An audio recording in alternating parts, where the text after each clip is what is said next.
Welcome to shops of blessing. దేవుని కృపలో భద్రపరచబడి నూతన దినములో ప్రవేశించాం.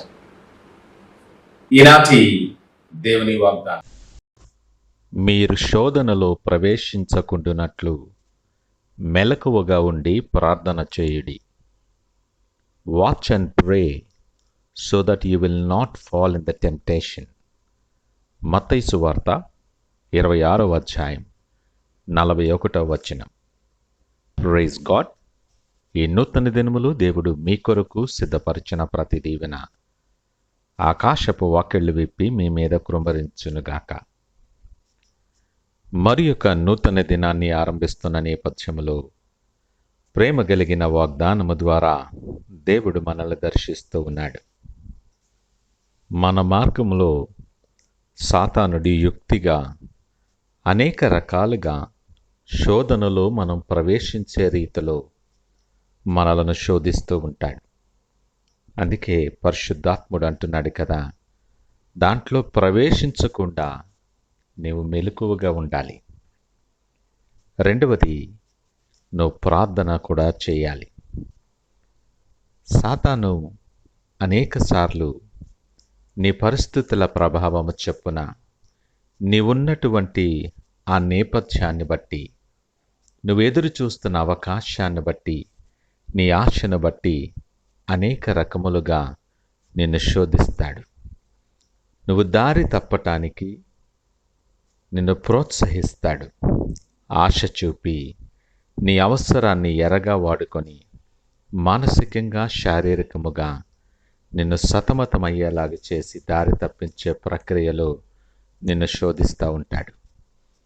తద్వారా నీ ఆశీర్వాదాలన్నిటి నుండి నిన్ను దూరంగా ఉంచుతాడు. నువ్వు ఆశీర్వాదాలు పొందుకొనుట అపవాదికి ఇష్టముండదు.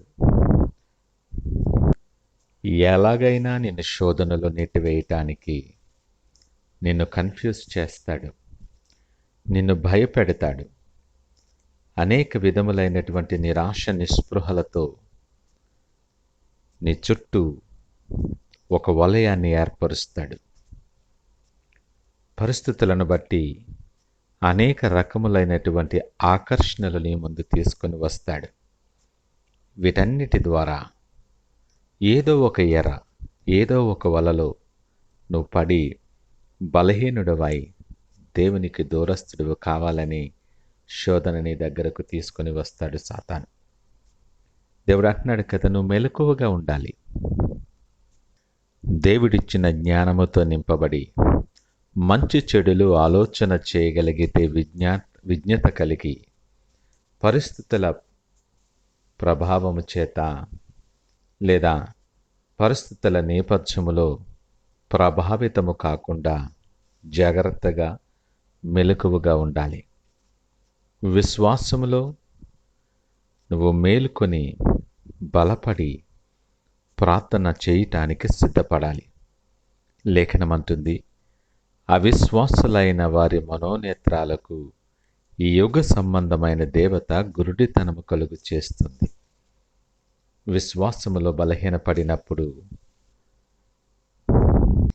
ఆయన మహిమను నువ్వు చూడకుండునట్లు నీ కన్నులకు గురుడితనము కలుగు చేస్తాడు సాతాను. చెవులుండి కూడా వినలేని స్థితిలో నిన్నుంచుతాడు.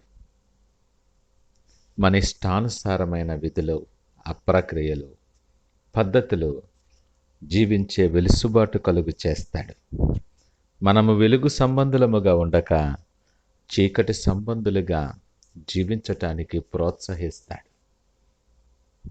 వాస్తవమేమంటే, ఈ లోకపు ఆశలు, ఈ లోకపు సంతోషాలు, చిన్న చిన్న అనుభవాలు, ఇవన్నీ నిత్యమైన సంతోషానికి నిన్ను దూరంగా ఉంచుతాయి. క్రైస్తవ జీవితానికి ప్రార్థన చాలా ముఖ్యం. నీ క్రైస్తవ ప్రయాణములో అది ఒక తాళపు చెవి లాంటిది. దేవునితో మంచి సంబంధాన్ని నెలకొల్పటానికి, సమీపత్వములో ఉండి ఆయన దర్శించటానికి, నీ విశ్వాసము బలపరచటానికి ఎంతో సహాయకారిగా ఉంటుంది నీ ప్రార్థన. ఈ నూతన దినాన్ని ఆరంభిస్తున్న నీతో నిన్ను ప్రేమించే దేవుడు సూటిగా మాట్లాడుతున్నాడు. శోధన నీ దగ్గరికి వస్తుందని జాగ్రత్తగా ఉండు. శ్రమ నీ దగ్గరికి వస్తుందని నువ్వు మెలకువగా ఉండుట ఆవశ్యకమని దేవుడు హెచ్చరిస్తూ ఉన్నాడు. అనుకోనటువంటి పరిస్థితి నీకు ఎదురైనప్పుడు దాన్ని ఎదుర్కోవటానికి, దానిలో నిలిచి ఉండి నువ్వు దాటటానికి నీకు శక్తి అనుగ్రహించులాగున నువ్వు ప్రార్థన చేయాలి. ఈ నూతన దినాన్ని ఈ రెండు విషయాలలో మనం సిద్ధపడి ఆయన వైపు చూస్తూ ప్రార్థనాపూర్వకంగా దినాన్ని ఆరంభిద్దామా? ప్రార్థించుకుందాం.